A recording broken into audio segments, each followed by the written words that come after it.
AI के बाद आप अपने के सारे इन्हेंसर को भूल जाएंगे, इवन जेमिनी को भी भूल जाएंगे। आपने सिंपल वेब ब्राउज़र में लिखना है deepai.org, तो आपको org की वेबसाइट डिस्प्ले हो जाएगी, डीप org की वेबसाइट।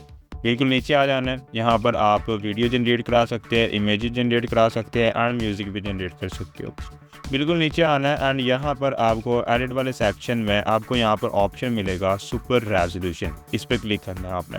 जैसे आप क्लिक करेंगे तो हमारे पास यहाँ पर एक ऑप्शन आ जाएगा अपलोड इमेज का। यहाँ पे क्लिक करके आपने इमेज अपलोड कर देनी है एंड जिस इमेज को आप इन्हेंस करना चाह रहे हैं उस इमेज को आपने सेलेक्ट कर लेना है। मेरे पास यहाँ पर कुछ इमेजेस पड़ी हैं, क्लाइंट्स की इमेजेस थी, मैं यहीं से कोई ले लेता हूँ। जस्ट लाइक कि मेरे पास यहाँ पर ये वाली इमेज है, इसी को क्लिक करके मैंने ओपन कर दिया एंड जैसे हम ओपन करेंगे यहाँ आपने जनरेट पे क्लिक करना है। रिमेंबर इसके लिए कोई लॉगिन रिक्वायर्ड नहीं है, आपने बस फ़ोटो को अपलोड करना है, जनरेट पे क्लिक करना है एंड ऊपर हमारे पास लोडिंग बार चल गई है, हमें इसका वेट करना है एंड सिर्फ सिंगल क्लिक से आप देख सकते हो इसकी क्वालिटी कितनी बेस्ट हो चुकी है।